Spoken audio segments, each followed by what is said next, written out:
Hey everyone, welcome back to the Grading Firm channel. It's Claudette with you here today, and I am sharing another holiday project.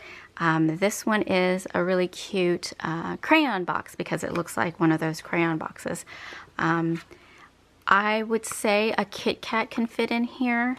I'm not sure if a full-size one, maybe those half ones can, like you could put two.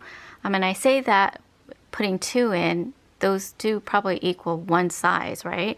So maybe you can. I'm not 100% sure. I don't have a Kit Kat on hand for me to try, but it looks like it will. But if that's not the case, these chocolates do fit, and I believe they're on sale in Costco. Not 100% sure. I have to go check because I do like giving these chocolates out. 8 of these can fit inside this box. I did test it out, so if that's something you could think about as far as chocolates to put in here. This is about 3/4 inch, so remember that when you make that and figure out what chocolates, candies, or goodies can fit in here. All right, before I go any further with this tutorial, I just want to say I am using the new October digital stamp, which is Trick or Treat number 5, and it is chock full of super cute characters. I think I'm missing one, which is the Gravedigger. I don't know where I put that one. Anyways, I went ahead and cut it on my silhouette machine, and let me just say this, why I love digital stamps. I know I sound like a broken record, but for those who are new or for those who didn't catch why I love it, it's just so versatile. As you can see, had this been made into a physical stamps, this is probably about the size it would come in order to fit a few characters onto a 4x6. This is the size, give or take. But I would have to make a project that would accommodate this size, and this one obviously would be way too small for this box. So I am so glad that we this year and last year, a few years, we've been doing the Halloween stamps in digital form. I'm really glad because I like this size, I like this project, and I'm glad that I can size up to the needs of my project versus size down to the stamp, if that makes sense. So that is one reason why I love digital stamp. Another reason is, like I say, it's versatile. I made this pattern paper.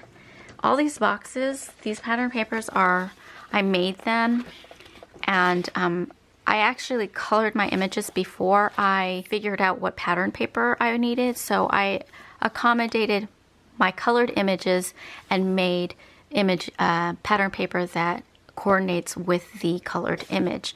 So I like that because it's so versatile and you can make it whatever you want to make it, and there's just so many things you can do with it. I know I sound like a broken record, I apologize, but I just wanted to share that with you guys because I know quite a few of you are still a little hesitant with digital stamps, but trust me, there are so many things you can do. And if you guys are interested in learning how to make pattern paper with digital stamps, let me know. I'll put it on the list of videos to make. But for now, let's get into the tutorial because it's really easy and simple. This is going to be the template for this box, and all the measurements of the cardstock and the score, where you're going to score, will be in the description box down below. Before I forget, this is 7 3/4 by 6. So 7 3/4 by 6. Once again, it will be down below in the description box. We are going to score it at 3/4, 3 1/2, 4 1/4, and 7. So that is on the 7-inch side. Then you want.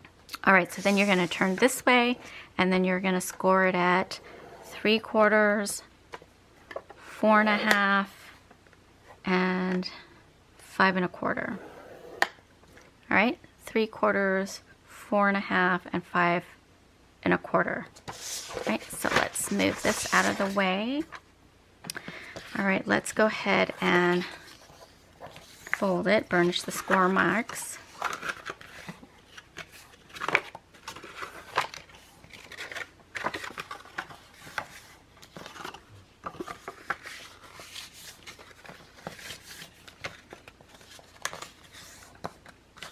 All right, so this is where I'm going to make my front of the box.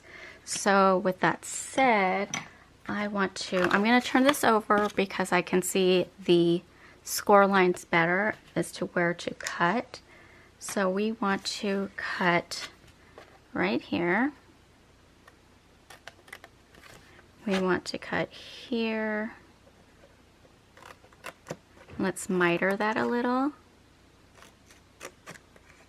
just so that the box closes a lot smoothly, like there's no nothing sticking out. And then we want to remove this left side,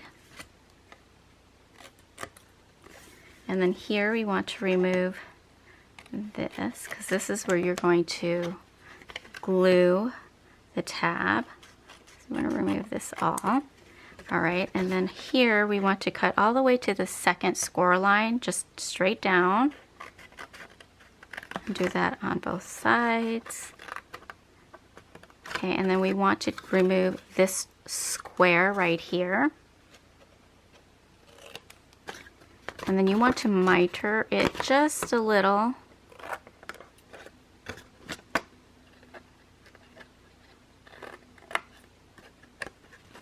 And then we want to do the same. Just go ahead and cut all the way down to the second score line. Cut the square off and just miter your tabs, just so that when you glue it, it'll all fold smoothly. All right, so there you have it. And before we go any further, what I like to do, so this is the top, and remember I said this is the front. I like to corner around this is what's going to be folded. So I want to just go ahead and corner around the corners. All right, so now that that's done, let's go ahead and glue this.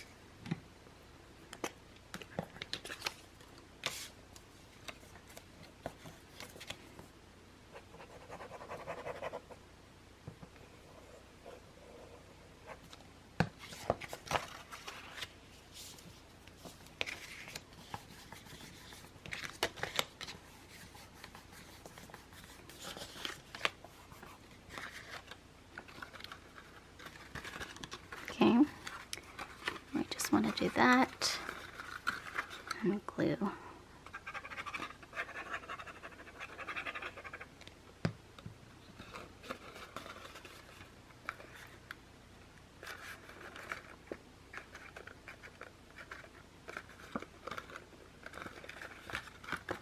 Okay, and then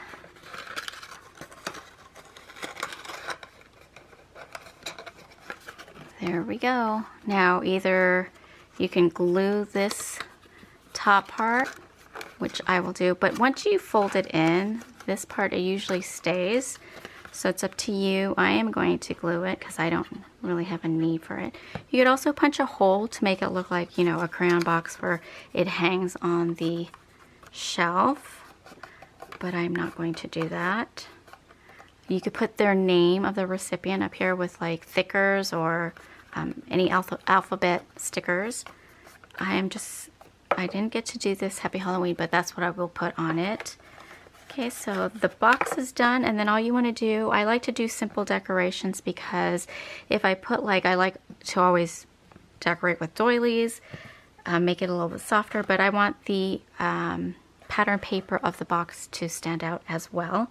So now let's just figure out which image to put. So I'm just going to go ahead and put this cute little spider. And I'm going to use my glue dots because I like it to stick up a little. So I don't want the dimension of, let's say, using dimensional dots because I think that it's a little too high for my taste. And I also don't want to just straight use tape or glue on it because then it's just really flat. So I like to just have a very tiny little dimension to it when I put it on my box, but that's just, of course, personal preference. You can do it however you feel or whatever look you're going for. So I'm just gonna do that, and there you go.